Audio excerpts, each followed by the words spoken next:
रावण ने माता सीता को चुराया, तो क्या रावण ने माता सीता को चुराते समय कोई उसकी भावना गलत थी कि मैं सीता को चुरा करके और उनके साथ कुछ दुर्व्यवहार करूंगा? कोई ऐसी भावना थी? बताओ, बोलो। नहीं, रावण की ऐसी कोई मनसा नहीं थी कि मैं कुछ गलत व्यवहार करूंगा माता सीता के साथ। गलत व्यवहार करना होता तो वो अपने कमरे में रखता, पेड़ के नीचे क्यों रखता? रावण रोज सवेरे जाया करता था माता जी का दर्शन करने के लिए दूर से। बड़ा भक्त था रावण माता जी का। अभी नवरात्रि भी चल रही है, आप लोग भी बड़े भक्त हैं माता जी के। जय माता दी, जय माता दी। अच्छा, रावण और रावण की बहन दोनों, शूर्पणखा ने किससे प्यार किया? राम जी से। और रावण ने किससे प्रेम किया? माता सीता से। उठा के ले आए। अच्छा ये बताओ, रावण तो बच्चा था भाई, सीता मां जगत जननी है, मां है, जगदम्बा है, और हम सब उन्हीं के बच्चे हैं। हम सब ना लक्ष्मी पुत्र हैं, हम सब ना सीता पुत्र हैं, हम सब राधा पुत्र हैं, सब हम उन्हीं के बेटे हैं, उन्हीं की संतान हैं। तो कोई बेटा अपनी माँ को ले आए अपने घर और सेवा करे तो क्या बुराई है? गलती क्या की रावण ने? अच्छा एक बात बताओ, शूर्पणखा ने राम जी से प्यार किया, तो क्या राम जी से प्रेम करना गलत है? और शूर्पणखा ने किस रूप में किया? पति, हमसे विवाह कर लो। तो पति के रूप में तो मीराबाई ने भी प्यार किया था। यदि मीरा का प्यार गलत नहीं था तो शूर्पणखा का प्यार गलत कैसे हो गया? क्यों जी, समझ में आ रही है बात? जिस रूप में शूर्पणखा ने राम जी को देखा, आहा हा कितने सुंदर हो, तो सम पुरुष न मौसम नारी, क्या खूब लगते हो, विवाह कर लो हमसे। यदि राम भगवान को देखकर कोई स्त्री कहे कि आप बहुत सुंदर हैं, तो इसमें कोई आश्चर्य तो है नहीं, भगवान तो सबसे सुंदर है भाई, भगवान से सुंदर कौन होगा? और शूर्पणखा भी ये कहती है आप जैसा कोई नहीं और मेरे जैसा भी कोई नहीं। तो मेरे जैसा कोई नहीं ये बात तो गलत है, पर आपके जैसा कोई नहीं ये बात तो सही है। तो 50 नंबर तो मिले कि नहीं? मेरे जैसा भी कोई नहीं है, चलो 50 काट लो, फिर भी 50 नंबर में 33 में पास होता है आदमी। उसने तो 50 ले आई। फिर उसकी नाक कान क्यों काटी गई बताओ? क्या भगवान से दिल लगाना गलत है? मीरा ने भी लगाया था। आप भी तो वैष्णव देवी का दर्शन करने जाते हो माता जी का, आप भी तो वहां से माता जी की मूर्ति, माता जी की फोटो लेकर आते हो। तो रावण को लगा फोटो क्या ले चलना, माता जी को उठा के ले चलो, तो पूरी माता जी उठा के ले आया। भाई नवरात्रि में आप भी तो माटी की माता जी लाते हो, जय माता दी, जय माता दी, जय माता दी। आप भी तो माता जी बनवा के माता जी को ट्रैक्टर में, माता जी को कार में, जैसा आप भी माता जी उठा के लाते हो। और रावण भी उठा के, आप माटी की लाते हो, वो सच्ची की ले आया। अब गलती कहां? बताओ कहां गलती की दोनों ने? गलती है, जरा जरा सी गलती है, और वो गलती कई बार आप लोग भी करते हैं, इसलिए हम ये गलती बता रहे हैं आप लोगों को। वो गलती सिर्फ इतनी है, अब देखा ना गलती कहां हुई और अब इसे ठीक कैसे कर सकता था रावण और शूर्पणखा, जरा समझना। शूर्पणखा ने कहा राम जी तुम बहुत सुंदर हो। एक बार शूर्पणखा यदि माता सीता की तरफ देख लेती, शूर्पणखा ने गलती यहां कर दी कि उसने राम से तो प्यार कर लिया पर माता सीता को इग्नोर कर दिया, और रावण ने माता सीता से प्यार कर लिया, राम जी को इग्नोर कर दिया। और हमारे समाज में, हमारे देश में ना राम की पूजा होती है, ना अकेले माता सीता की पूजा होती है। जब भी होगी किसी मंदिर में अकेले ना राम होंगे, ना अकेली माता सीता होंगी, जहां होंगे सीता राम होंगे, युगल उपासना होगी। यदि दोनों को पूजता रावण या शूर्पणखा तो कल्याण हो जाता। हमारे यहाँ एक की पूजा है ही नहीं, सीताराम, आप अकेले ना कृष्ण की पूजा ना अकेले राधा जी की पूजा, राधे कृष्ण युगल उपासना। हमारे यहाँ किसकी पूजा है? युगल उपासना, एक की नहीं। हमारे यहाँ श्रीमन नारायण, श्री मतलब लक्ष्मी सहित नारायण, गौरी शंकर, गौरी सहित शंकर मतलब पार्वती सहित शंकर, ना कि अकेले शंकर। हमारे यहाँ एक पूजा नहीं है किसी की, है हमारे यहाँ युगल पूजा, युगल उपासना है। बोलो हाँ या ना? और इन लोगों ने गलती क्या की? एक की, एक से प्यार किया। अब आप कहेंगे फिर मीरा, ना, मीरा ने कृष्ण से प्यार किया, लेकिन उन्होंने राधा से कोई विरोध नहीं रखा।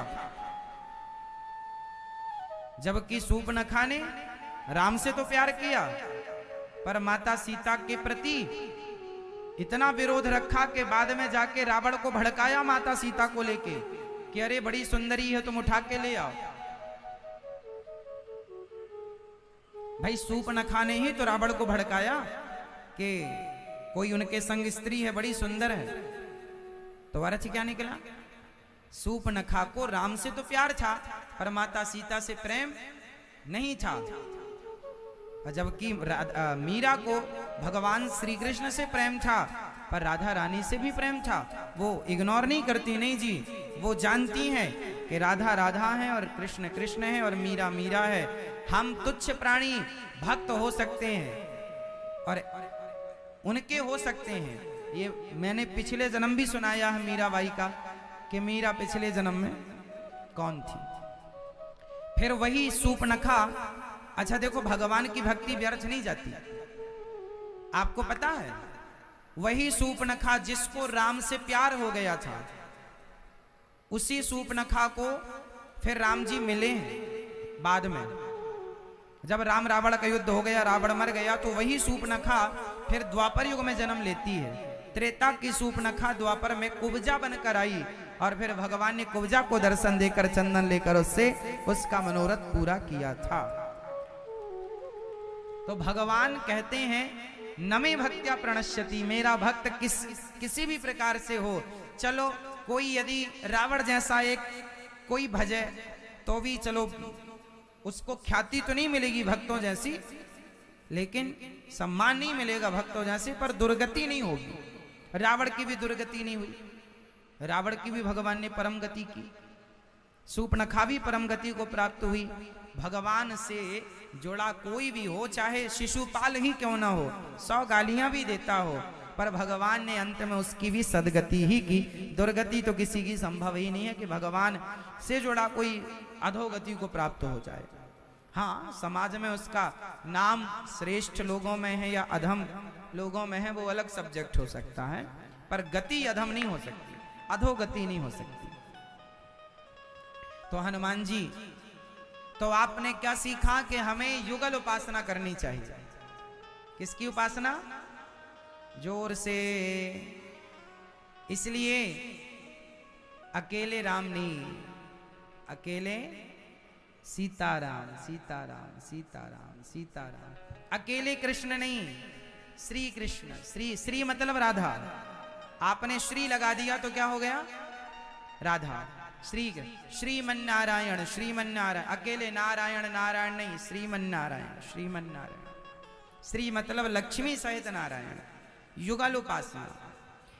माता पिता दोनों खड़े होंगे ना, और बाप यदि गुस्से में है तो कौन बचाता है?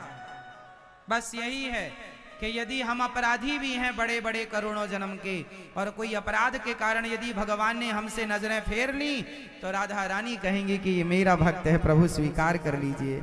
उठा उठा के राधा रानी श्री किशोरी जी उनके चरणों में डाल देती हैं।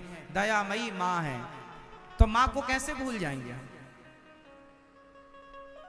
इसलिए त्वमेव माता च पिता त्वमेव।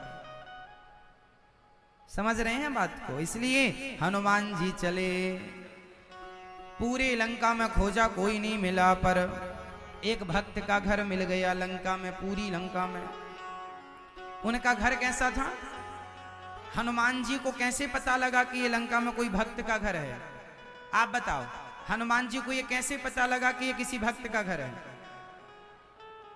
हाँ बताइए कैसे पता लगा? हाँ आप बताओ। नहीं मालूम? आप सो रहे हैं, कैसे मालूम होगा? जागिए सुनिए, कैसे पता लगा? विभीषण जी की कुटिया में ठीक आंगन में तुलसी रामायुध, विभीषण जी की कुटिया में राम लिखा था, इस तरफ लिखा था रा, इस तरफ लिखा था मां। दरवाजे के एक तरफ रा, एक तरफ मां। रावण से चाटुकार मंत्री शिकायत करते, तुम्हारा भक्त तुम्हारा भैया राम राम जप रहा है। रावण आता, क्यों रे विभीषण, ये क्या लिख रखा है दरवाजे में? राम। राम नहीं है ये तो क्या है? विभीषण जी कहते राम मतलब रावण, मां मतलब मंदोदरी, मैं तो आपका ही दास हूं। ऐसे श्री विभीषण जी लंका में छिप छिप कर भक्ति करते थे, छिप छिप के प्यार करते थे। रामायुधवंकित ग्रह, तुलसी लगाई लंका वासियों ने, विभीषण जी ने। द्वार पर क्या लिखा था? राम। क्या बना था? शंख चक्र तिलक। और आप लोग क्या करते हैं अपने द्वार पर? आदमी घर बनाता है 1 करोड़ रुपया का और जूता लटका देता है ऊपर, जूता, या गाड़ी का टायर लटका देता है, टायर। एक सज्जन से पूछा हमने टायर क्यों लटकाया? बोले नजर न लग जाए। फिर दूसरे दिन उसके बच्चे को सर्दी थी, वो रो रहा था। हमने कहा क्यों, क्या हुआ? अरे महाराज जी से किसी की नजर लग गई है। तो मैंने कहा स्कूटर का टायर इसके भी गले में लटकाओ। भाई ये छोटा बच्चा है तो स्कूटर का टायर तो लटका ही सकते हैं। अरे बोले टायर इसको लटकाएंगे थोड़ी नजर जाएगी। मैंने कहा जब बच्चे को टायर लटकाने से नजर नहीं जाएगी तो घर की नजर चली जाएगी। मूर्खों जैसी बातें करते हैं लोग आज के युग में। बताइए, घर बनाया इतना महंगा और आपने टायर लटका दिया। अब बताओ, अब कोई दुल्हा सजे तो माँ तो काजल लगाती है, काजल ना लगा के टायर ही पहना दे साइकिल वाला। इसी से खेलता था, ले आज टायर पहन के जा बहू लेने, नजर नहीं लगेगी। कहाँ का चुन के लाते हैं दिमाग हमारे अपने लोग क्यों? अरे घर के ऊपर टायर वायर जूता वूता नहीं रखना चाहिए। क्या करना चाहिए? घर के ऊपर ध्वजा लगाना चाहिए। हाथ वज्र और ध्वजा विराजे, ऊपर छत पर ध्वजा हो, झंडा हो जिसमें हनुमान जी या प्रभु राम बने हो, और द्वार पर शंख चक्र तिलक होना चाहिए ताकि द्वार पर कोई निगेटिविटी आए तो चक्र, घर के द्वार पर ऊपर फ्रंट पर चक्र होना चाहिए। ये चक्र जो आप सामने देख रहे हैं, ये चक्र होना चाहिए। ये चक्र है, ये शंख है, ये बीच में तिलक मीन्स प्रभु के चरण। तो द्वार पर ये हो। तो हनुमान जी जब विभीषण जी की कुटिया पर गए तो क्या देखा? रामायुधवंकित ग्रह, शोभा वर्णि न जाय, नव तुलसी का वृंद तहाँ, देख हरस कपिराय। हनुमान जी बड़े प्रसन्न हो, चलो अपनी जाति का मिल गया, मतलब अपना, मैं भक्त तो ये भी तुलसी का वृक्ष और शंख चक्र और किसी के द्वार पर राम लिखा है तो भाई वो भक्त होगा। हनुमान जी बड़े प्रसन्न हुए। उसी समय विभीषण जी जागे, और जागते ही क्या बोला विभीषण जी ने? मैया बताएंगी क्या कहा था विभीषण जी ने? राम राम ते सुमिरन कीना, हृदय हरस कपि सज्जन चीना, यही सन हट करी हूँ पहचानी, साधु ते हो ही न कारज हानि। राम राम ते सुमिरन कीना, राम राम ते सुमिरन कीना, हृदय हरस कपि सज्जन चीना, कपि सज्जन चीन्हा। जागते ही हनुमान जी ने सुना कि विभीषण जी ने क्या कहा? राम। भक्त जब जागते हैं ना तो जागते ही राम, सीताराम सीताराम, राम राम राम राम कहा। आप भी सवेरे जागा करो तो जागते ही सबसे पहले भगवान का स्मरण किया करो। हे श्रीमन नारायण, हे श्री सीताराम, हे श्याम सुंदर, हे श्री राधा रानी, मैं आपको कभी भूलूं नहीं। और जागते ही भगवान का स्मरण करना चाहिए। विभीषण जी जागे, हनुमान जी ब्राह्मण बन के खड़े हो गए। पंडित जी, कौन है आप? अब हनुमान जी ने कहा कि भैया हम आए हैं। कौन है आप? हनुमान जी ने अपना परिचय दिया। और अपना परिचय कैसे दिया? हे विभीषण जी, आप कौन हैं? मैं विभीषण हूं, मैं राम। दांतों के बीच में कौन रहता है? जी। हनुमान जी बोले ठीक कह रहे हो। अच्छा, दांतों के बीच में जीभ है। अच्छा, पहले दांत आते हैं कि जीभ आती है? भैया बताएंगे, पहले दांत आते हैं कि जीभ? हाँ, पहले क्या आता है? पहले क्या आती है? पहले जिह्वा होती है, दांत बाद में आते हैं। अच्छा, दांत बाद में आते हैं और पहले ही निकल लेते हैं, और जिह्वा पहले आती है और आखिरी तक साथ निभाती है। और विभीषण जी क्या कह रहे हैं? हम कौन हैं? सुनहु पवन सुत रहनी हमारी, हम जीव की तरह, हम जीव हैं। हनुमान जी ने कहा ठीक कहा, तुम जीव हो। और ये लंकावासी कैसे हैं? दांत हैं, दांतों की तरह। ये दांत बाद में आते हैं और पहले निकल लेते। तुम चिंता ना करना, तुम पहले भी थे और तुम आखिरी तक विभीषण जी लंका में तुम ही रहोगे। ये सब दांत बाहर कर दिए जाएंगे, तोड़ दिए जाएंगे सब दांत। तो रावण जैसे दांत सब टूट गए और विभीषण जैसी जिह्वा रह गई। अच्छा, एक बात और समझने की है। जब बात मुंह की आई सुंदरकांड में, तो दांतों और जिह्वा में एक चीज देखने को मिलती है। अच्छा, दांत और जीभ दोनों में दुष्ट कौन होता है? कौन दुष्ट होता है?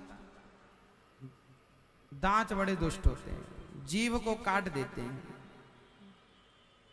दांत जीभ को काट देते हैं। बेचारी जीभ करे तो करे क्या? एक दिन दांतों ने कहा जीभ से, सुनो,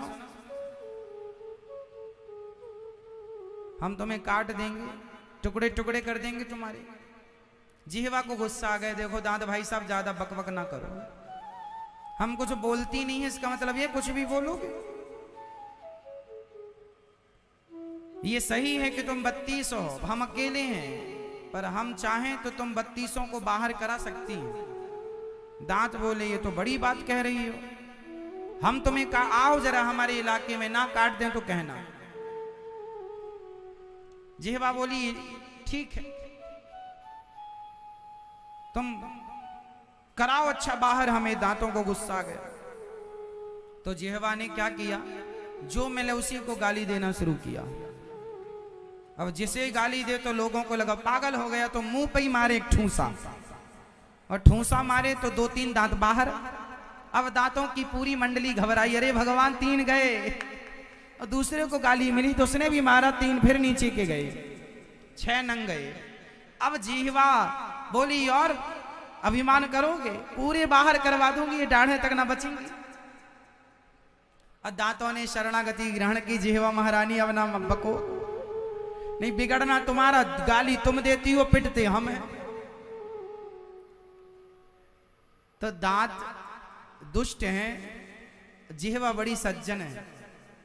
दांतों में, जिह्वा में दर्द हो तो दांत एक बार भी नहीं पूछते कि तुम कैसी हो, पर जिह्वा मसूड़ों में दर्द हो जाए तो बार बार जाके छू छू के कहती है कैसे हो दांत भाई साहब।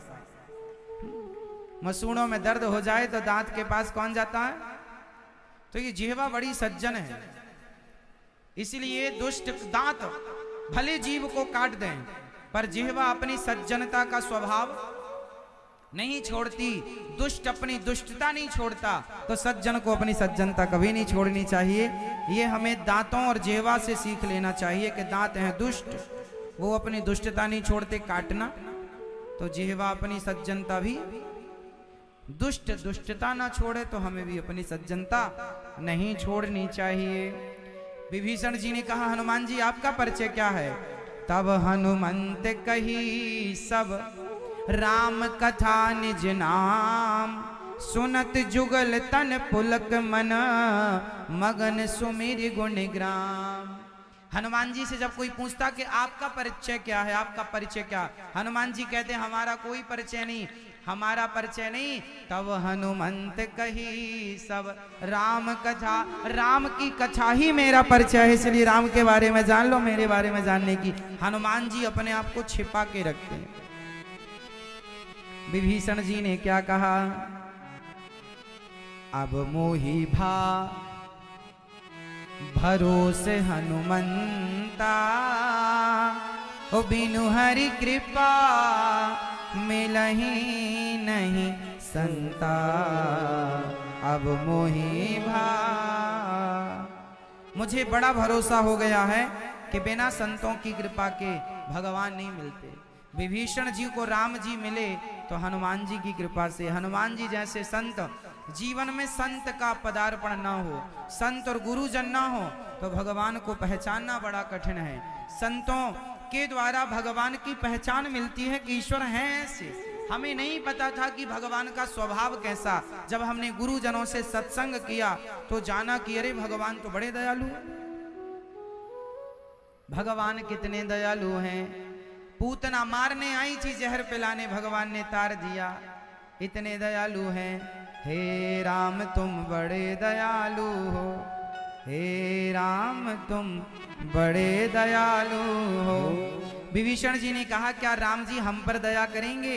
हनुमान जी ने कहा असमय अधम सखा सुनु, मोहु पर रघुबीर, कीन्ही कृपा सुमरी गुण, भरे बिलोचन नीर। हनुमान जी रोते हुए बोले जब मुझ अधम बंदर पर कृपा कर दी तो आप तो उत्तम कुल के हो, ब्राह्मण हो, मनुष्य हो, भगवान तो बंदर पर कृपा करते हैं, है ना। हनुमान जी ने कहा प्रात ले जो नाम हमारा, ते ही दिन ताही न मिले आहारा। प्रात ले जो नाम हमारा, जो रघुवीर अनुग्रह कीन्हा, तो तुम मोहि दरस हट दीना। जो रघुवीर अनुग्रह कीन्हा,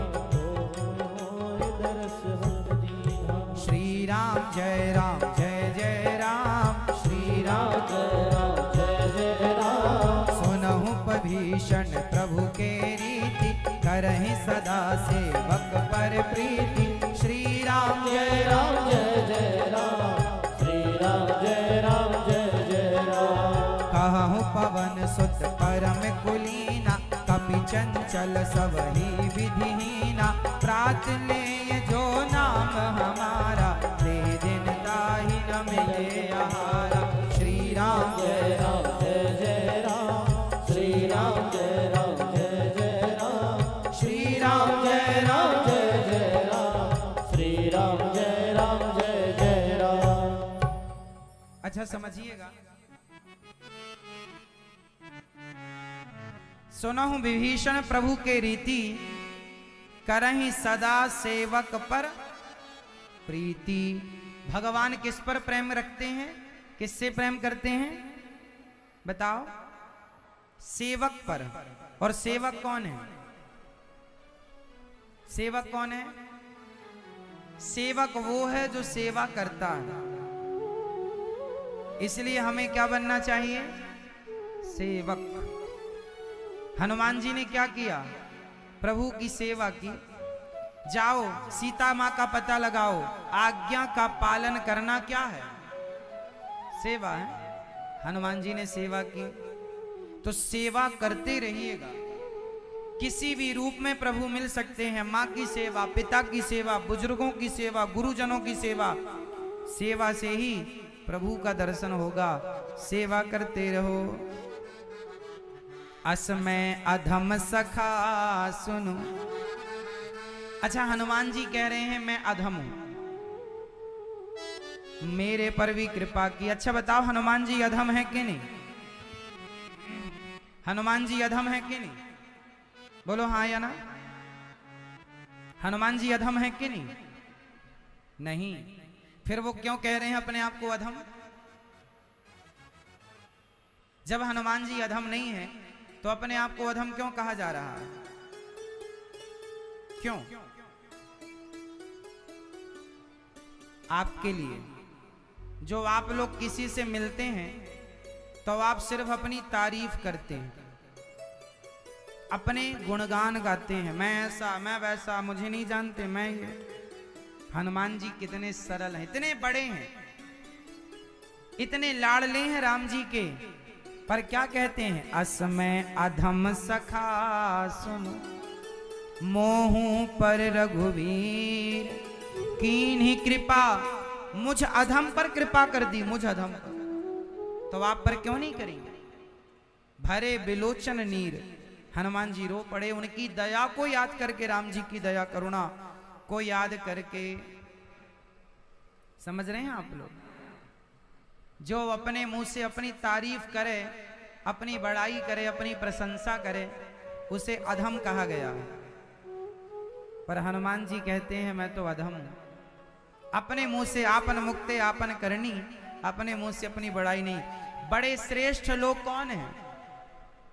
श्रेष्ठ लोग हमेशा अपने आप को नीच कहते हैं, दुष्ट कहते हैं, खल कहते हैं, कामी कहते हैं।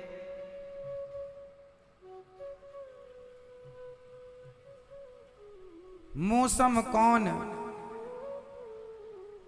कुटिल खल कामी।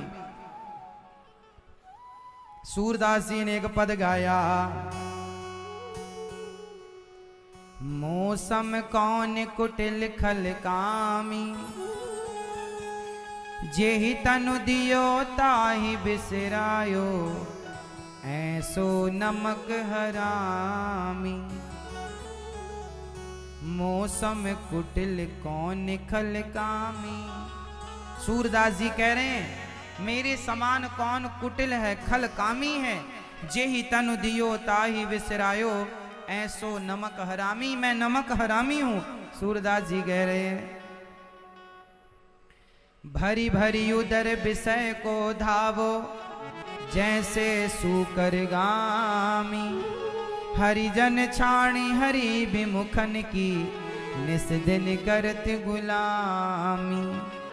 पापी कौन बड़ो है मोते, सब पतितन में नामी। सूर्य पतित को ठौर कहाँ है, सुनिए श्रीपति स्वामी। मौसम कौन कुटिल खल कामी, जेहि तन दियो ताहि बिसरायो। जिसने शरीर दिया उसे विसार दिया, ऐसा मैं नमक हरामी हूं। वो स्वामी श्री सूरदास जी महाराज पद गा रहे हैं, लिख रहे हैं, अपने लिए लिख रहे हैं। जो अच्छा ये बताइए, आप लोग अच्छे हैं कि बुरे हैं? बताओ, आप जितने लोग बैठे हैं बताओ, सबसे सवाल है, आप अच्छे हैं कि बुरे हैं? बताओ, आप अच्छे हैं कि बुरे हैं? अच्छे हैं? आप बताओ, अच्छे? आप अच्छे? आप अच्छे? हाँ अच्छे। आप अच्छे? अच्छे? मैया आप अच्छी हो? पीछे वाले? अच्छा, सूरदास जी से अच्छे हैं आप लोग? सूरदास जी नहीं, पर सूरदास जी तो कह रहे हैं कि मैं अच्छा नहीं हूं। समझ लीजिएगा, जो अच्छा होगा वो कभी अपने आप को अच्छा नहीं कहेगा।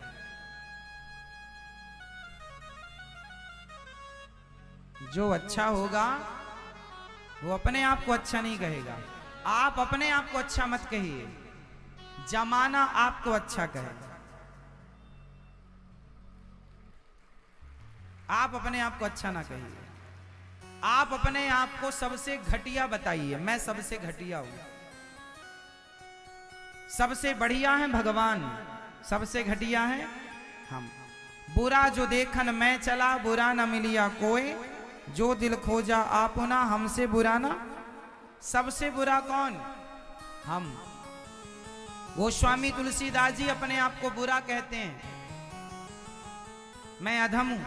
हनुमान जी अपने आप को बुरा कहते हैं, मैं अधम हूं। असमय अधम सखा सुन। सूरदास जी कह रहे हैं, मौसम कौन कुटिल खल कामी, अपने आप को अधम बता रहे हैं, नीच बता रहे हैं, दुष्ट बता रहे हैं, क्योंकि ये श्रेष्ठ हैं। जो श्रेष्ठ होगा वो अपने आप को अधम जरूर कहेगा। हे प्रभु, मैं किस बात का कहूं कि मैं अच्छा हूं, किस बात के लिए अच्छा हूं? आपने जो दिया है, जो गुण दिया, जो दिया, वो आपका है प्रभु।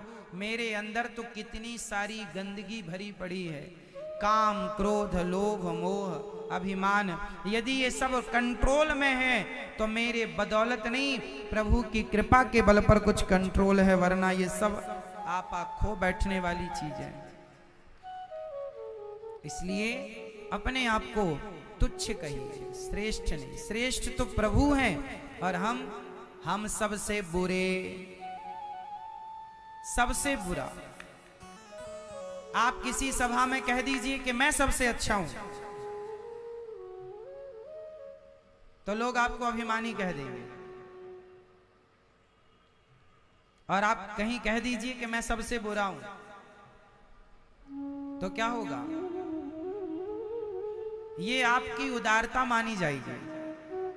आप बुरे नहीं हैं, आप बुरे नहीं हैं, लेकिन जब अपनी वाणी से आप कहते हैं कि हम बुरे हैं, तो इससे पता चलता है कि आप उदार हैं। और मानिए, हृदय से मानिए कि अच्छा ये बताइए, आपके अंदर काम, क्रोध, लोभ, मोह, ये बुराइयां हैं कि नहीं?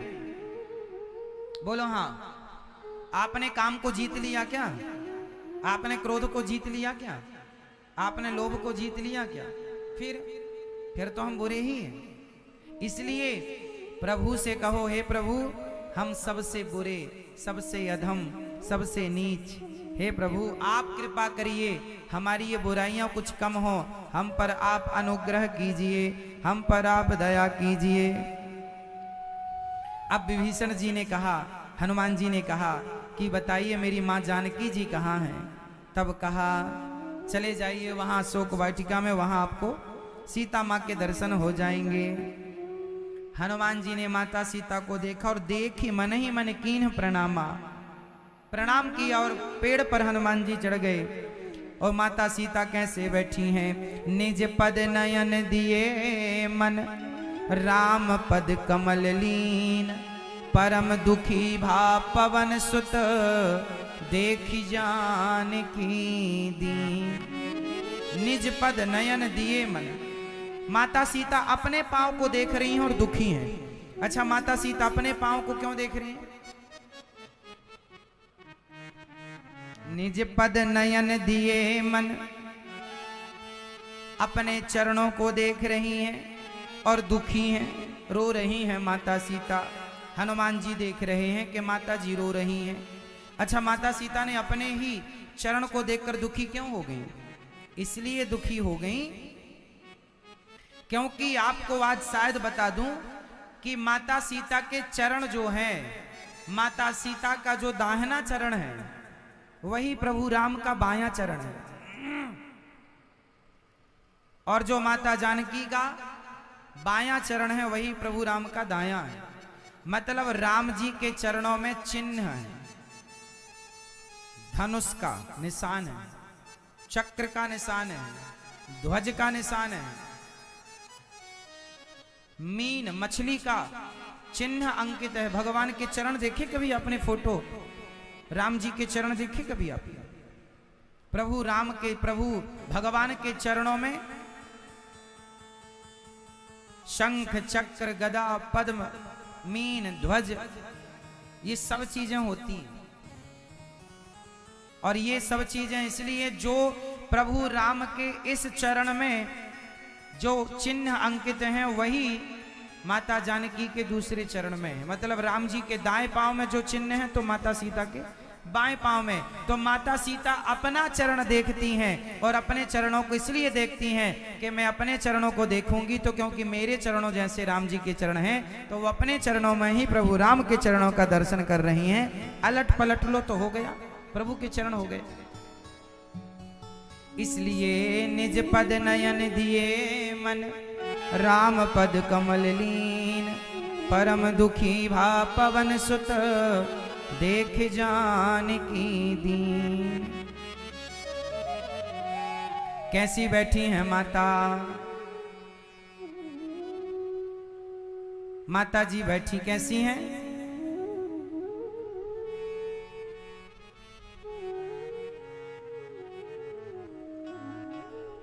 माता जी निज पद तरु पल्लव महु रहा लुकाई, करऊं विचार करूं का भाई। क्या करें हम, बड़ा कष्ट दिया उस रावण ने माता सीता को। अब तभी माता सीता विराजी हैं। तरु पल्लव महु रहा लुकाई, करो विचार करो का भाई। हनुमान जी अपने आप को पेड़ पर छिपाए हैं। क्या करें, तेहि अवसर रावण तह आवा, संग नारी बहु किए बनावा। बहु विधि खल सीतहि समझावा, सामदान भय भेद दिखावा। रावण ने बहुत समझाया माता सीता को, बात मान जाओ, तुम हमारी हो जाओ। लेकिन माता सीता कहां मानने वाली। लोभ लालच में उलझाना चाहता है रावण, पर माता को कैसे उलझाएगा। जिन राम के नाम से व्यक्ति पार लग जाए भव सागर से, उन राम को छोड़ करके क्या धन दौलत में माता सीता अपना मन लगाएंगी। हाँ, पल्लव महु रहा लुकाई, करें विचार करो का भाई। तेहि अवसर रावण तह आवा, संग नारी बहु किए बनावा। बहुविधि खल बहुविधि खल सीतहि समझावा, साम दाम भय साम दाम दंड भेद। 4 नीतियां हैं अपनी, समझाओ। नहीं माने तो भाई लॉलीपॉप ले ले, लॉलीपॉप लेके मान जा। साम दाम, दाम मतलब पैसा, पैसा ले मान ले। साम दाम दंड, मारो। नहीं मानता तो बातों से नहीं तो लाते, बातों नहीं तो। जब बच्चे बातों से नहीं मानते तो मां जमा देती 2-4 थप्पड़ ले। तो साम दाम दंड, ये दंड विधान है। और फिर ना माने तो भेद, भेद मीन्स त्याग। चौथा ऑप्शन क्या है, त्याग। रावण ने माता सीता को समझाया, धन का लालच, ये मंदोदरी जो है ना, ये तुम्हारी सेवा में रहेगी, बहुत समझाया। परंतु माता सीता पर कोई प्रभाव ना काम किया रावण का। सुनो 10 मुख खग्योत प्रकाशा, कबहू की नलनी करें विकासा। असमन समुझ कहती जान की, खल सुधि नहीं रघुवीर वान की। 60 सूने हरिया नहीं मोही, अधम निलज्ज लाज नहीं तो ही। अरे निर्लज्ज, तुझे जरा भी लाज नहीं है। अकेले में तूने उठा कर ले आया, बड़ा मर्द था, मर्दानगी थी तो ले आता राम जी के सामने, तो हम जानती। तेरे जैसा जुगनू बातें कर रहा है सूर्य की, मैं ऐसा हूं वैसा हूं। तेरी हैसियत जुगनू जैसी, जैसे सूर्य के उदय होते ही जुगनू का कोई अस्तित्व नहीं रह जाता। रात को बड़ा चमकती है जुगनू, जुगनू समझे कीड़ा होता है जुगनू, और दिन आए सूर्य उदय होते ही कुछ नहीं उसका, कहां चली गई पता नहीं। ऐसे ही तू जुगनू है और राम जी सूर्य हैं, और तू अपने आप को बड़ा महान बता रहा है। आप ही सुनी खग्योत सम, आप हूँ सुनी सुन तू जरा सा है। राम ही भानु सा, भानु मतलब सूर्य समान। पुरुष वचन सुनी काढ़ी यस, बोला अति खिसियान। खिसिया रहा है मतलब क्या हुआ आप बताओ? खिसियाना मतलब क्या होता है? हाँ, गुस्सा। खिसियाना मतलब गांव में कहते हैं बहुत खिसियाने हैं। आज बाबूजी बड़े खिसियाने हैं, मतलब बड़े गुस्से में है ना मैया। खिसियाना समझते हैं आप? सही, आप समझते हैं खिसियाना? रावण खिसिया गया, सीता माँ के वचन सुन के खिसिया गया। बिल्कुल शुद्ध हिंदी भाषा है, गांव गांव की भाषा, भारतीय भाषा है।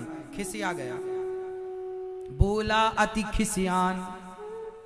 सीता ते मम कृत अपमाना, कटी हूं तब सिर कठिन कृपाना। मैं कृपान से सिर काट दूंगा, तुमने मेरा अपमान कर दिया। बहुत प्रताड़ित किया रावण ने। सीता मां को कहता है, मास दिवस कर कहा ना माना, तो हमें मार अभी काढ़ी कृपा न। 1 महीने में मेरी बात मान जाओ, बहुत मारूंगा, मार डालूंगा तुम्हारे राम का। एक बार तो सिर काट के ले आया मायावी, झूठी सिर काट के, देखो तुम्हारे पति चले गए, मैंने युद्ध में जीत लिया राम को। पर कहां प्रभाव डालती रावण की ये बातें। भया भवन गयाऊं 10 कंधर। अच्छा, रावण के कितने सिर थे? कितने? और आप लोगों के कितने हैं? सही बताना, गिन लो फटाफट, अभी समय दे रहे हैं हम आपको, बाद में ना कहना गलती हो गई। कितने सिर हैं आपके? कितने हैं? अच्छा, रावण को बड़ा टाइम लगता है। जब सवेरे रावण उड़ता रहा होगा तो मंजन कैसे करता रहा होगा? जब मंदोदरी पूछती रही होगी चाय बना दूं क्या, तो रावण बोलता होगा भाई 9वें नंबर के सिर का मंजन बाकी है। 9वें नंबर के सिर का दांत अभी साफ करने में लगा हूं। अच्छा, ये तो सब ठीक है। अच्छा, रावण करवट कैसे लेता रहा होगा? करवट लेता हुआ सिर 10 पड़ा, चित्त ही पड़ता होगा। क्यों? करवट की तो कोई व्यवस्था सही है। अच्छा, रावण का सिर थोड़ा ऐसे रहता रहा होगा, ऐसे, क्योंकि 10 में देख लो ना, एक तरफ कितने और एक तरफ कितने? एक तरफ 5 है ना, एक तरफ 5, एक तरफ 4 और एक है ही।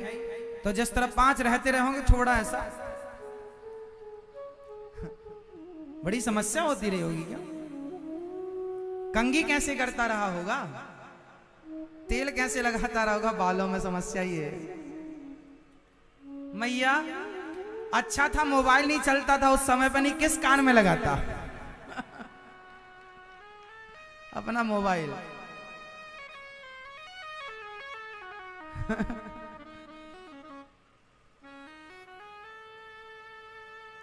रावण के 10 सिर कैसे थे? ऐसे नहीं थे कि रावण 10 सिर उसके ऐसे ही रहते रहे, नहीं, रावण का एक ही सिर था। 10 कंधर उसे इसीलिए कहते हैं, उसकी इच्छाएं ज्यादा थी। उसका दिखने का मुंह तो एक ही था, पर उसके मुंह बहुत थे। जैसे आपके कुछ मुंह में गिनाता हूं, आप ये जरूर कह रहे हैं हमारा एक ही है, पर 4-5 मैं गिनाता हूं अभी आपके, है ना? फिर बाकी आप घर में बैठ के काउंट करना। रावण से ज्यादा ना निकले तो बताना। मैया चला लो मोबाइल, मेरी माँ चला लो। रावण को सर्च करने लग गई कि 10 सिर हैं कि नहीं। सुनो मेरी माँ, रावण का सिर एक ही था 10 के अंदर। उसके जैसे दशरथ जी, दशरथ और 10 कंधर। अयोध्या में भी 10 की संख्या है 10 रथ, और लंका में भी 10 की संख्या है 10 आनन। यहां भी 10, यहां भी 10। एक 10 के यहां राम जी प्रकट हुए और एक 10 का नाश कर दिया। अब ये 10 और इस दोनों गिनती एक सी है, यहां भी 10 यहां भी 10। हाँ या ना? अब इस 10 के गिनती को समझिए, ये 10 का मतलब क्या है? आशय क्या है, क्या समझाना चाह रहे हैं? दशरथ जी मतलब 10 इंद्रियां, हम सबकी 10 इंद्रियां होती हैं। कितनी इंद्रियां होती हैं? कौन कौन सी गिनाओ जरा हमें, आप गिनाओ। नहीं आप गिनाओ भैया। हाँ 5 ज्ञानेंद्री, 5 कर्मेंद्री, टोटल 10। तो 5 ज्ञानेंद्री कौन कौन सी हैं आप बताएंगे? पीले भैया नहीं मालूम, आप बताइए दादाजी 5 ज्ञानेंद्री कौन कौन सी हैं? नहीं मालूम, मैया बताएंगी। एक जिह्वा, दूसरा जिह्वा से स्वाद का ज्ञान होता है, ये ज्ञान इंद्रिय है ना, तो ज्ञान। जिह्वा से किसका ज्ञान? रस का, स्वाद का। कान से ज्ञान शब्द का, आप सुन कहां से रहे? कान से शब्द। नाक से गंध का ज्ञान, गंध। कान से श्रवण का हो गया। चमड़ी त्वचा, शब्द स्पर्श, त्वचा शब्द स्पर्श, रूप आंख देखने का, शब्द स्पर्श रूप रस और गंध। आंख से रूप का ज्ञान, कान से शब्द का ज्ञान, जिह्वा से रस का ज्ञान, नाक से गंध का ज्ञान और चमड़ी त्वचा से स्पर्श का ज्ञान। ये 5 ज्ञान इंद्रिय हैं प्लस 5 कर्मेंद्रिय हैं। कर्म होता है जहां से। कर्मेंद्रिय कौन कौन सी हैं? कौन बताएगा?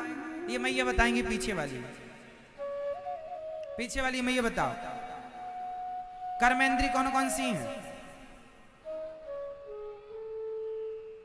कर्मेंद्रिय है मुंह, मुंह से बोलना बतलाना। कर्म कर रहा ना, मैं कर्म कर रहा हूं बोलने का।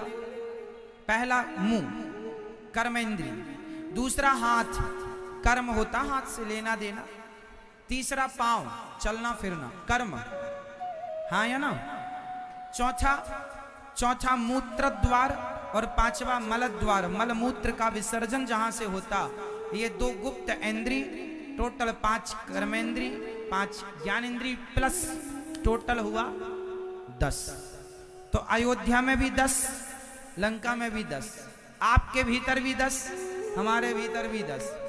अब देखना यह है, कुछ लोग इस 10 से दशानन हो जाते हैं, कुछ लोग इस 10 से दशरथ हो जाते हैं। अब दशरथ और दशानन में क्या अंतर है, यह समझाने की बात है, तो जरा समझिएगा।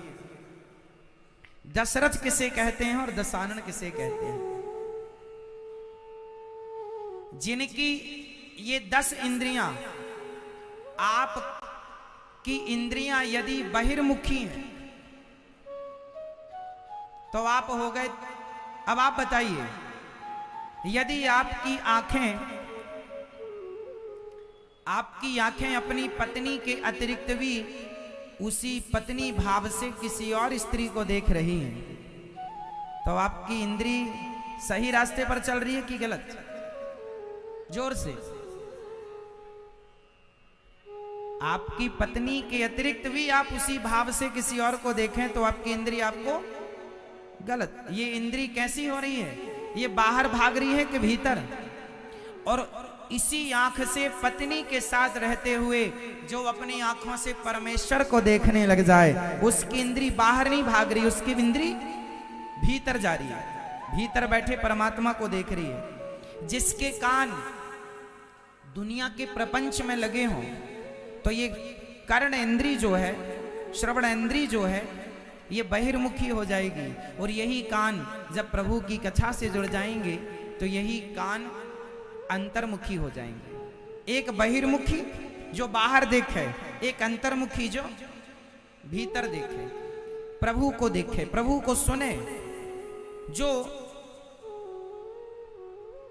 संसार में स्वाद ले, ये जिह्वा स्वाद लेती है संसार के पदार्थों में, लेकिन यही जिह्वा जब प्रभु के चरणों के चरणामृत का और प्रभु को लगे प्रसाद का स्वाद लेने लग जाए, तब इसका स्वाद लेना सार्थक हो जाता है। ये अंतर्मुखी हो गई। इसे बाहर का पदार्थ कितना भी स्वादिष्ट हो, परंतु प्रभु का भोग लगे बिना वो हमारे लिए जहर है। जब तक भोग ना लगे तब तक हमें कुछ ग्रहण नहीं करना चाहिए। बिना भोग लगे ना अन्न खाओ ना पानी पियो। पानी का भी भोग लगाना चाहिए। बैठे बैठे स्मरण, हे प्रभु स्वीकार कीजिए, भगवान को स्मरण करके पानी पीना चाहिए। तो ये जिह्वा, फिर नासिका, कौन सा इत्र अच्छा होता है? कौन, आप लोग परफ्यूम लगाते हैं? नहीं, हमारे यहाँ इत्र की परंपरा रही है। इत्र सबसे पहले भगवान जी को लगाया जाता है और भगवान जी को लगाने के बाद हमें उसी को प्रसाद के रूप में लगाने की परमिशन है। पुष्प भगवान को चढ़ाने के बाद फिर उसको निर्माल्य, उसको सूंघना चाहिए, इसे बोलते हैं निर्माल्य। जो प्रभु को चढ़ाने के बाद, जैसे हमें कई बार मंदिरों में माला मिल जाता है प्रसाद, उस माले का क्या करना चाहिए? वो प्रभु का चढ़ा हुआ प्रसादी माला है, उसको, उसकी गंध लेके उसे माथे से लगा के, उसको भगवान का उसमें स्मरण करके उसे हृदय से लगा के या तो सुरक्षित रखो या किसी अच्छी जल इत्यादि में, कहीं जमीन में गड्ढा खोद के नदी के किनारे उसको विसर्जित कर देना चाहिए। आपको बिहारी जी की माला मिली, आपने फेंक दिया, औरों के पांव के नीचे जाएगी, ये अपराध है। जैसे आपको कोई माला मिली है मंदिरों से, बिहारी जी से, राधा रमण जी से, राधा वल्लभ जी से, तो उस माला को प्रसाद स्वरूप अपने पास रखना चाहिए। घर में लाओ, अच्छी जगह टांग दो, जब भी उस माला को देखेंगे याद आएगी बिहारी जी की माला है।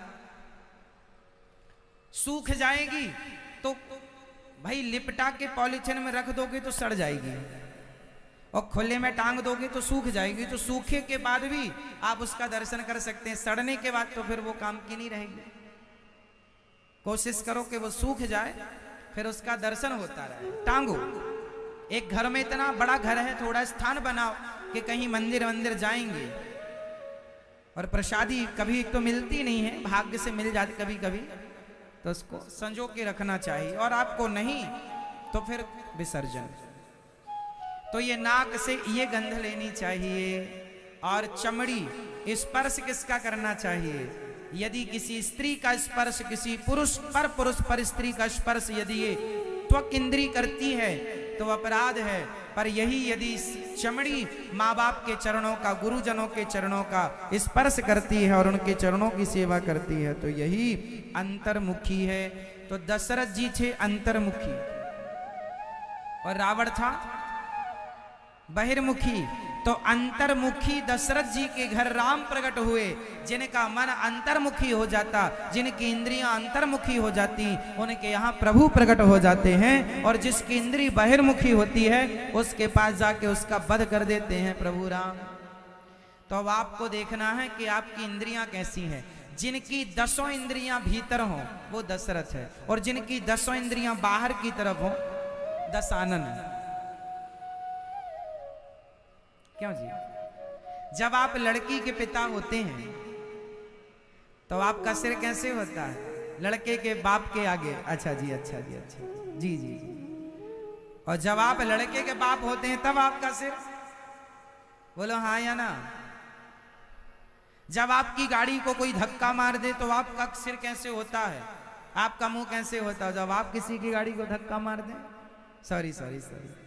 जब आप किसी से कर्जा लेने जाते हैं, भैया 5000 की जरूरत है जरा दे दो, और जब सामने वाला वो पैसे वापस मांगने आता तब आप अरे भागे जा रहे हैं क्या? जब लेने गए थे तब आपका सिर कैसे था? बदल रहा। रावण का तो एक सा ही था, चलो 10 थे तो 10 ही थे, 11 नहीं हुआ। लेकिन आज का आदमी तो रोज अपने स्वरूप और स्वभाव को बदल रहा है, हाँ या ना? गिरगिट की तरह रंग बदल रहा है आज का इंसान, बोलो हाँ या ना? त्रिजटा नाम राक्षसी का, ये त्रिजटा कौन है? त्रिजटा माता सीता से कह रही है, हे देवी आज मैंने एक सपना देखा। अच्छा, सपने सही होते हैं कि झूठे होते हैं? सपने सच्चे होते हैं? मैया सपना सच्चा होता है कि झूठा? मैया बताएंगी मेरी माँ झूठा होता। अच्छा बताओ सपना क्या है? आपने सही कहा कि सपना झूठा होता है, तो बताओ सपना क्या है? बताओ सपना क्या क्या है? सपना किसे कहते हैं? जो रात को आप सोने के बाद जो देखते हैं वो सपना है, या जो आंख खोल के संसार को देख रहे हैं ये सपना है? बताओ सपना क्या है? बताइए सपना क्या है? जो आप रात को आंख बंद करके सोते समय जो देखते हैं वो सपना होता है, या जो आप अभी देख रहे हैं या घर में आंख खोल कर देखते हैं वो सपना है? कौन सा सपना? सपना कौन है? जो रात को देखते हैं सोते समय। आप बताइए, आप बताओ। जो रात को देखते हैं, अच्छा जो खुली आंखों में देखते हैं ये सपना है। तो रात को जो देखा था वो क्या था? बताइए। हाँ, जो रात को देखा था आंख बंद करके वो भी सपना है, और जो आंख खोलकर देख रहे हैं ये भी सपना है। अब आपको उत्तर ये देना है कि इन दोनों में सच्चा कौन है? इन दोनों में सच्चे कौन है? सच्चा कौन है? दोनों ही सपने झूठे हैं। आंख खुलते ही रात का सपना टूट जाता है, और जिस दिन आंखें बंद होंगी सदा के लिए उस दिन ये दिन वाला सपना भी टूट जाएगा। बस एक आंख खुलते ही टूटेगा और एक आंख बंद होते ही टूटेगा। बोलो हाँ। सत हरि भजन जगत सब सपना, उमा कहूँ मैं अनुभव अपना। सत हरि भजन जगत सब सपना। सब सपना है, कहने को सब अपने हैं, झूठे ये सब सपने हैं। कहने को सब अपने हैं, झूठे ये सब सपने हैं। नाता कोई का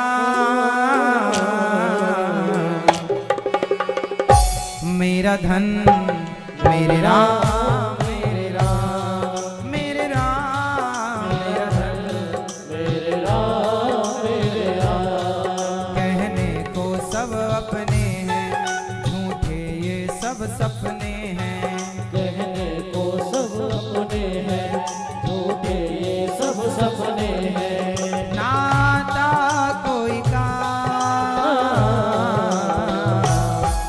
मेरा धन मेरे राम, मेरे राम, मेरे राम, मेरा धन मेरे राम, मेरे राम, मेरे राम, मेरा धन मेरे राम, मेरे राम, मेरे राम, मेरा धन मेरे राम, मेरे राम। तो मेरा कौन? ना रात वाला मेरा था ना ये दिन वाला मेरा है। मेरा धन मेरे राम, मेरे राम, मेरे तो राम। सब कुछ सपना है, हाँ या ना? आपकी लड़कपन और जवानी बीत गई। अब जब आप अपने बचपन को याद करते हैं तो आपका बचपन आपको सपने जैसा लगता है। बोलो हाँ। बीता हुआ कल भी तो सपना है। हाँ, ये जिंदगी एक दिन सपना हो जाएगी। ये सपने का संसार है मेरी माँ। सब यही सवाल जनक जी से श्री अष्टावक्र जी ने पूछा था।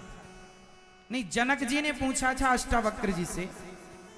जनक जी ने एक सपना देखा था। इसका उत्तर आप देना, फिर हम आपको बताएंगे जो अष्टावक्र जी ने कहा था। एक बार क्या हुआ, राजा जनक ने एक सपना देखा। सपना देखा कि वो बहुत गरीब है, इतने भूख लगी है कि खाने का जुगाड़, रोटी नहीं मिली। तभी कहीं भंडारा था तो वहां थोड़ी सी खीर और पूरी मिल गई। तो वो खीर पूरी रख कर खाने बैठे ही थे कि तभी कुत्ता आया और वो खीर चाटने लगा और पूरी खाने लगा। और वो पूरियां अपने मुंह में दबा के कुत्ता भागा। तो मैं पीछे पीछे, अरे कुत्ता एक रोटी पूरी तो दे दे, मैं बड़ा भूखा हूं। इतना बड़ा राजा जिसके यहाँ खजाने ढेर लगे हैं, वो कुत्ते के मुंह में दबी रोटी और या पूरी के पीछे भाग रहा है। अभी कुत्ते के पीछे जनक जी भाग ही रहे थे कि नींद खुल गई। और जब नींद खुली तो सवेरे सपना सुनाया। सभा में अष्टावक्र जी बैठे थे। बताओ महाराज, आज मैं सपने में कुत्ते के मुंह में दबी एक पूरी के लिए दौड़ता रहा।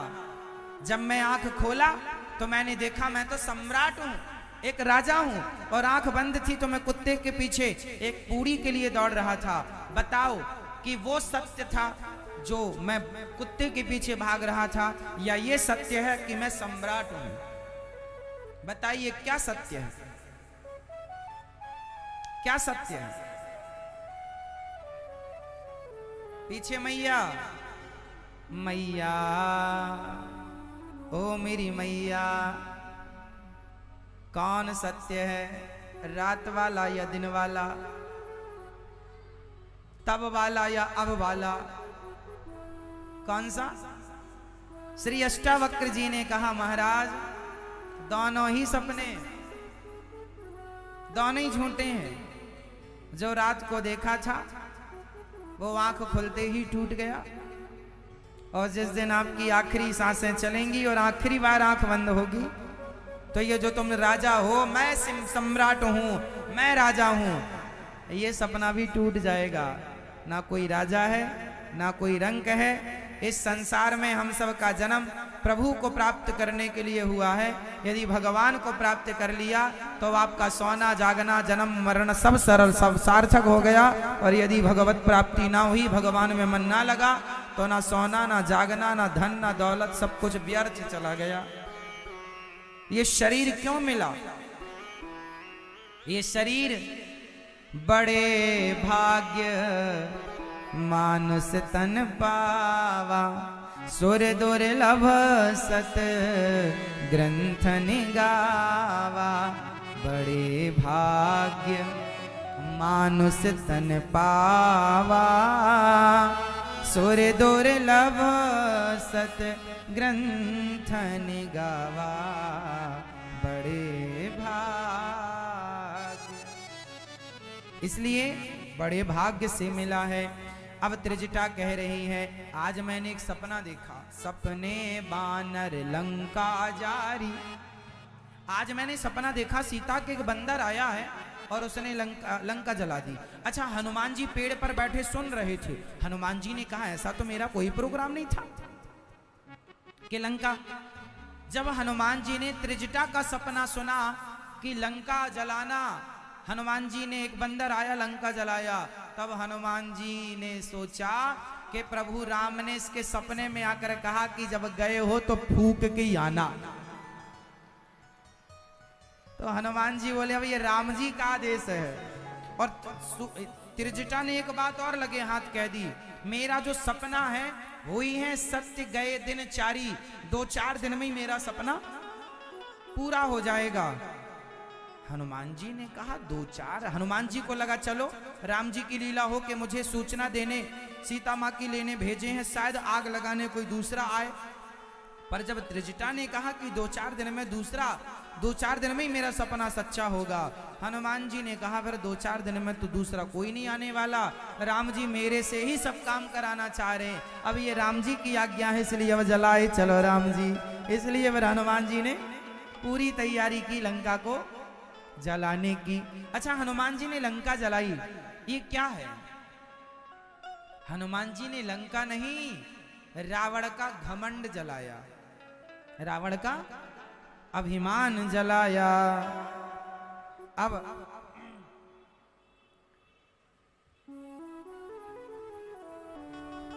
त्रिजटा कहती है मैं आपके साथ हूं। पूरी बात कहकर त्रिजटा चली गई। सीता मैया रोने लगी। एक आग का अंगारा गिर जाता तो मैं जलकर भस्म हो जाती, अब जिया नहीं जाता। कह सीता विधि भा प्रतिकूला, मिलिय न पावक मिट, मिलहि न पावक मिटहि न सूला। देखियत प्रगट गगन अंगारा, अवनि न आवत क्यों तारा। एक भी तारा आ जाता, एक भी आग का टुकड़ा आ जाता तो मैं मर जाती। बहुत प्रार्थना कर रही माता सीता, दुखी हैं। तभी हनुमान जी को लगा अब करना चाहिए कार्य। कपि मन कपि करि हृदय विचार, दीन मुद्रिका डारि तब जनु अशोक अंगार, दीन हरसि उठि कर गहूं। सीता मैया ने जैसे ही उस अंगूठी को देखा, ऐसा लगा अंगार आ गया, और माता सीता उस अंगूठी को उठाने के लिए जब दौड़ी तो देखती क्या है, तब देखी मुद्रिका मन